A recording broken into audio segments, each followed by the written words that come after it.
Hello guys, welcome to my channel. At kung bago ka pa lamang sa aking channel, ito po ang Refrigeration HVACR at ang inyong lingkod, Mr. Joel, ang inyong mga kasama lagi sa pag-aaral dahil pag-aaral knowledge walang power. And today's video guys, pag-uusapan po natin ang tungkol sa superheat sa isang refrigeration system. So ano nga ba yung superheat sa isang refrigeration system? Yung superheat na tinatawag sa isang refrigeration system, ito po yung difference between two temperature. Yung saturated temperature po natin at saka yung sa actual temperature natin na galing sa suction line. Pag sinabi nating superheat, may dalawa tayong tinatawag na superheat. Mayroon tayong evaporation superheat. Yun yung kinukuha natin dito sa outlet ng evaporator coil. O kaya total superheat pag kinuha natin yung temperature dito malapit sa may inlet ng compressor. Gaano ba kahalaga na malaman natin yung superheat na ginagawa natin sa isang refrigeration system? Napakahalaga dahil ito lang naman yung isang paraan para malaman natin kung may pumapasok na liquid galing sa evaporator papuntang compressor natin.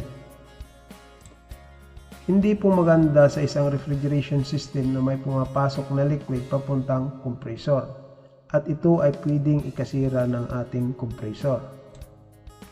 Kaya napakahalaga na malaman natin yung superheat ng ginagawa nating mga refrigeration system. Ano bang tools ang kailangan natin para makuha po natin yung superheat?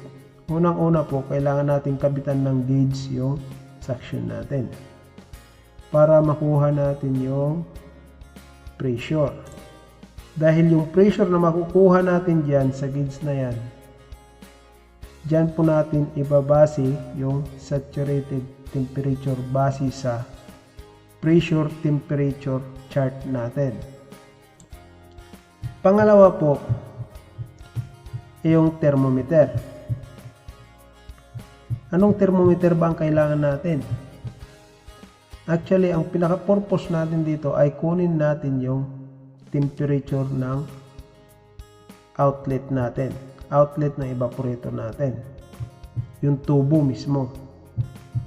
Paano natin makukuha ng maayos yung temperature?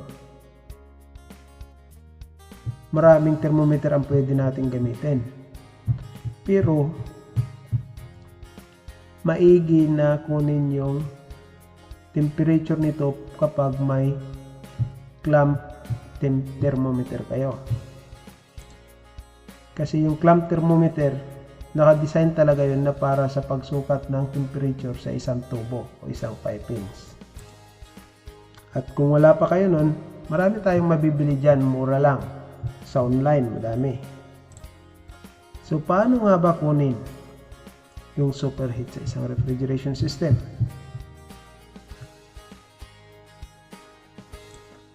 Sa pagkuha po nito, actual temperature po na makukuha natin, yung actual temperature na makukuha po natin dito, malapit sa compressor pag total superheat, o evaporation superheat pag malapit dito sa may outlet ng evaporator. Yung makuha po nating temperature dyan minus evaporation temperature or saturated temperature. Yung difference po nila, yun po yung superheat natin. Ganyan lang po kadali kumuha. Ipapakita ko po sa inyo itong na-prepare kong sample. Paano kumuha ng superheat sa isang refrigeration system. So bago po ang lahat, gusto ko munang ipakita sa inyo itong pressure temperature chart na ginawa ko. Bali, kinuha ko lang po ito din sa internet. Ibig sabihin po sa table na to, halimbawa ang nakuha nating pressure sa suction is 18 o kaya 17 na lang, 17 yung nauna. Tapos ang refrigerant natin ay 22. Ibig sabihin pag nakakuha tayo ng suction pressure na 17 psi G, ang katumbas na temperature niyan ay -9. Yan yung saturated temperature natin. Tapos yung saturated temperature na yan yung sasubtract natin doon sa actual temperature para makuha natin yung equals to superheat. So ito guys yung hinanda kong sample natin kung paano kunin yung superheat sa isang refrigeration system. Halimbawa ang base sa gauge natin, ang nakuha nating pressure is 21 psi. At according sa base din sa table natin sa may pressure temperature chart, ang katumbas ng 21 ay 20 Fahrenheit. At pag ang kinukuha natin ay ang evaporator superheat, yung temperature na nakuha natin dito sa may outlet ng evaporator, halimbawa is 27 Fahrenheit. So minus mo yung 27 minus 20 Fahrenheit equals 7. So nangyari nito, kagaya nito, ito yung sample evaporator superheat. Yung temperature sa suction line mo, ayan 27. Tapos minus mo lang dun sa evaporator temperature, yung saturated temperature mo. Kaya may 7 Fahrenheit ka na superheat. Halimbawa naman yung total superheat ang kinuha mo, yun dito naman na temperature ang ibabase mo.